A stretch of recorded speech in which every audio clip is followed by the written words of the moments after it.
स्वागत है आपका आज के एपिसोड में। चलिए शुरुआत करते हैं पिछले अभ्यास प्रश्न से। थार रेगिस्तान के संदर्भ में निम्नलिखित कथनों पर विचार करें। 1. यह भारत के सबसे बड़े राष्ट्रीय उद्यानों में से एक डेजर्ट नेशनल पार्क का घर है। 2. यह रेगिस्तान विश्व के सबसे बड़े लिग्नाइट कोयला भंडारों में से एक को समेटे हुए है। उपर्युक्त में से कौन सा या कौन से कथन सही नहीं है या नहीं है? ए केवल एक, बी केवल दो, सी एक और दो दोनों, डी न तो एक और न ही दो।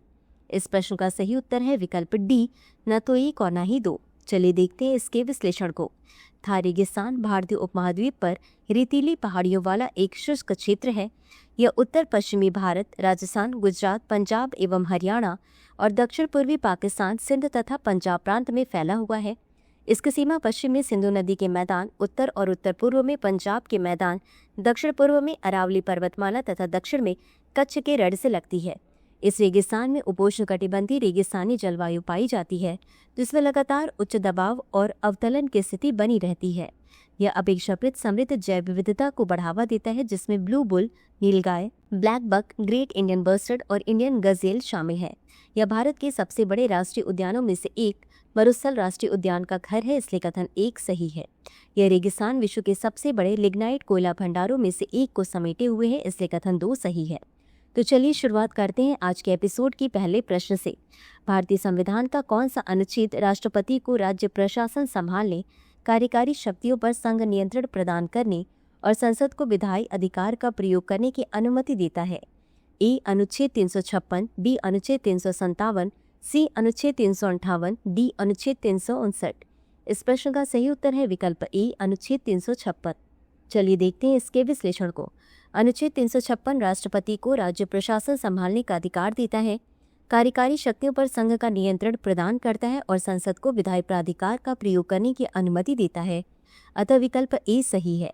अगला प्रश्न है, वर्ष 1916 में किस नेता ने मोहम्मद अली जिन्ना के साथ लखनऊ समझौते पर हस्ताक्षर किए? ए लाला लाजपत राय, बी सुभाष चंद्र बोस, सी जवाहरलाल नेहरू, डी बाल गंगाधर तिलक। इस प्रश्न का सही उत्तर है विकल्प डी बाल गंगाधर तिलक। चलिए देखते हैं इसके विश्लेषण को। लखनऊ समझौता 1916 कांग्रेस मुस्लिम लीग सहयोग का एक दुर्लभ क्षण है। बाल गंगाधर तिलक और मोहम्मद अली जिन्ना जैसे नेताओं ने इस समझौते पर हस्ताक्षर किए तथा भारत की स्वतंत्रता के लिए मिलकर काम करने पर सहमति व्यक्त की। कांग्रेस ने मुसलमानों के लिए पृथक निर्वाचिका को स्वीकार कर लिया, जो लीग की एक महत्वपूर्ण मांग थी। इसलिए इससे भारत में सांप्रदायिक राजनीति का उदय भी हुआ।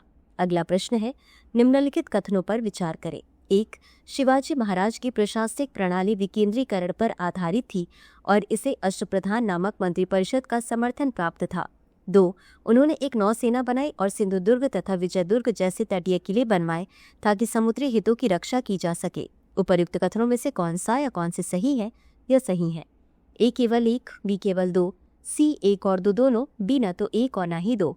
इस प्रश्न का सही उत्तर है विकल्प सी एक और दो दोनों। चलिए देखते हैं इसके विश्लेषण को। शिवाजी महाराज ने एक विकेंद्रीकृत प्रशासन लागू किया था, जिसे अष्टप्रधान 8 मंत्रियों की परिषद का समर्थन प्राप्त था। ये मंत्री प्रशासन, वित्त, गुप्तचर, सैन्य, विदेश, न्याय, धर्म और अभिलेखन जैसे प्रमुख क्षेत्रों का संचालन करते थे। अतः कथन एक सही है। शिवाजी महाराज ने एक मजबूत नौसेना स्थापित की थी ताकि कोकर तट की रक्षा की जा सके और पुर्तगालियों, जंजीरा के सिद्दियों तथा अन्य समुद्री शक्तियों से मुकाबला किया जा सके। उनकी नौसैनिक रणनीति ने समुद्री सुरक्षा, व्यापार की रक्षा और क्षेत्रीय नियंत्रण सुनिश्चित किया। अतः कथन दो सही है। अगला प्रश्न है, बित्रा, कदमत और कल्पेनी द्वीप निम्नलिखित में से किस क्षेत्र का हिस्सा है? ए अंडमान एवं निकोबार द्वीप समूह, बी लक्षद्वीप द्वीप समूह, सी पुडुचेरी, डी मन्नार की खाड़ी। इस प्रश्न का सही उत्तर है विकल्प बी लक्षद्वीप द्वीप समूह। लक्षद्वीप भारत का सबसे छोटा केंद्र शासित प्रदेश है, जो 36 द्वीपों से मिलकर बना एक द्वीप समूह है, जिसका क्षेत्रफल 32 वर्ग किलोमीटर है। यह एक केंद्र शासित प्रदेश है और इसमें 12 प्रवाल द्वीप, 5 जलमग्न तट और 10 बसे हुए द्वीप शामिल है। बसे हुए द्वीप कवरत्ती, अगत्ती, अमीनी, कदमत, किल्टन, चेटलाट, बित्रा, एंड्रोट, कल्पेनी और मिनिकॉय हैं। बित्रा सबसे छोटा द्वीप है। वर्ष 2011 की जनगणना के दौरान निर्जन द्वीप बंगाराम की गणना की गई थी और इसकी जनसंख्या 61 व्यक्ति है। यहाँ के लोगों का मुख्य व्यवसाय मत्स्य संग्रहण, नारियल की खेती और नारियल के जूट बनाना है। पर्यटन एक उभरता हुआ उद्योग है, अतः विकल्प बी सही है। अगला प्रश्न है, वित्तीय समावेशन सूचकांक के संबंध में निम्नलिखित कथनों पर विचार करें। 1. FI इंडेक्स भारतीय रिजर्व बैंक द्वारा वर्ष में 2 बार जारी किया जाता है। 2. यह सूचकांक वर्ष 2017 के निश्चित आधार वर्ष पर आधारित है। 3. FI इंडेक्स ने मार्च 2017 से मार्च 2021 तक लगातार वृद्धि दिखाई है। उपर्युक्त कथनों में से कौन सा या कौन से सही है या सही है? A केवल 1 और 2, B केवल 2 और 3, C केवल 3, D 1, 2 और 3। इस प्रश्न का सही उत्तर है विकल्प C केवल 3। चलिए देखते हैं इसके विश्लेषण को। वित्तीय समावेशन सूचकांक बैंकिंग, निवेश, बीमा, पेंशन और डाक क्षेत्रों में वित्तीय समावेशन का एक समग्र माप है। यह सरकार और नियामकों के इनपुट के साथ विकसित किया गया है। यह जुलाई में प्रतिवर्ष प्रकाशित होता है तथा वित्तीय समावेशन सूचकांक 0 से 100 तक के मूल्य का होता है। अतः कथन 1 सही नहीं है। इस सूचकांक का कोई आधार वर्ष नहीं है जो समय के साथ संचयी प्रगति को दर्शाता है। अतः कथन 2 सही नहीं है। इसमें 3 पैरामीटर शामिल हैं: पहुंच 35%, उपयोग 45% और गुणवत्ता 20%। गुणवत्ता पैरामीटर एक अनूठी विशेषता है जिसमें वित्तीय साक्षरता, उपभोक्ता संरक्षण और सेवा समानता शामिल है। यह सूचकांक मार्च 2017 में 43.4 से बढ़कर मार्च 2021 में 53.9 हो गया है, जो अब मार्च 2025 में 67 तक पहुंच गया है। अतः कथन 3 सही है। अगला प्रश्न है, संयुक्त राष्ट्र शैक्षिक, वैज्ञानिक और सांस्कृतिक संगठन के संबंध में निम्नलिखित कथनों पर विचार करें। 1. यह संयुक्त राष्ट्र की एक विशेष एजेंसी है जिसका मुख्यालय जिनेवा में है। 2. भारत यूनेस्को का संस्थापक सदस्य है। उपर्युक्त कथनों में से कौन सा या कौन से सही है? यह सही है। A केवल 1, B केवल 2, C 1 और 2 दोनों, D न तो 1 और न ही 2। इस प्रश्न का सही उत्तर है विकल्प B केवल 2। चलिए देखते हैं इसके विश्लेषण को। संयुक्त राष्ट्र शैक्षिक, वैज्ञानिक एवं सांस्कृतिक संगठन संयुक्त राष्ट्र की एक विशेष एजेंसी है। यह शिक्षा, विज्ञान एवं संस्कृति के क्षेत्र में अंतर्राष्ट्रीय सहयोग के माध्यम से शांति स्थापित करने का प्रयास करती है। इसका मुख्यालय पेरिस में है। अतः कथन 1 सही नहीं है। भारत इस संगठन का एक संस्थापक सदस्य है। अतः कथन 2 सही है। अगला प्रश्न है, हाल ही में एक सामान्य मुद्दे को संबोधित करने के लिए चर्चा में रही नमस्ते योजना और बैंडिकूट रोबोट निम्नलिखित में से किससे संबंधित है? A. तपेदिक उन्मूलन, B. हाथ से मैला ढोने की प्रथा का उन्मूलन, C. बाल तस्करी की रोकथाम, D. ग्रामीण क्षेत्रों में डिजिटल साक्षरता को बढ़ावा।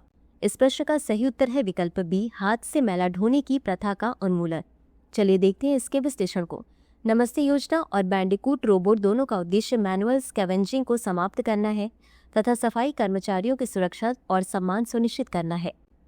वर्ष 2023-24 में शुरू की गई नमस्ते योजना सीवर और सेप्टिक टैंक की सफाई के मशीनीकरण, स्वास्थ्य बीमा, कौशल प्रशिक्षण, PPE किट और स्वच्छता उपकरणों के लिए पूंजीगत सब्सिडी प्रदान करने पर केंद्रित है।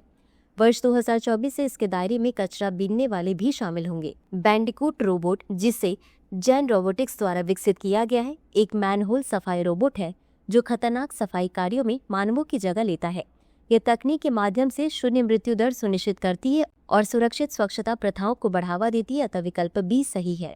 अगला प्रश्न है, अक्सर समाचारों में दिखने वाली 1267 समिति निम्नलिखित में से किससे संबंधित है? A. IAEA के तहत परमाणु अप्रसार की निगरानी, B. अल-कायदा और ISIS से जुड़े आतंकवादी समूहों और व्यक्तियों पर प्रतिबंध लगाना, C. WTO के तहत वैश्विक व्यापार विवादों का विनियमन, D. UNFCCC के तहत जलवायु परिवर्तन समझौतों की निगरानी। इस प्रश्न का सही उत्तर है विकल्प B। चलिए देखते हैं इसके विश्लेषण को। 1267 समिति, जिसे औपचारिक रूप से ISIL और अल-कायदा प्रतिबंध समिति के रूप में जाना जाता है, की स्थापना संयुक्त राष्ट्र सुरक्षा परिषद के प्रस्ताव 1267 द्वारा की गई थी। इसने अल-कायदा, ISIS और उनके सहयोगियों से जुड़े व्यक्तियों या संस्थाओं पर प्रतिबंध लगाने के लिए संपत्ति जब्त करने, यात्रा प्रतिबंध तथा हथियार प्रतिबंध सहित प्रतिबंध सूची बना रखी है। इसी के साथ अंत में देख लेते हैं आज के अभ्यास प्रश्न को। भारतीय संविधान के किस अनुच्छेद के अंतर्गत निजता का अधिकार संरक्षित है? A. अनुच्छेद 14, B. अनुच्छेद 17, C. अनुच्छेद 21, D. अनुच्छेद 24। इस प्रश्न का उत्तर कमेंट बॉक्स में जरूर दें। आज के लिए बस इतना ही। धन्यवाद। डियर व्यूअर्स, अपने एग्जाम की तैयारी को और बेहतर करने के लिए हमारे चैनल को लाइक, शेयर और सब्सक्राइब करना न भूलें।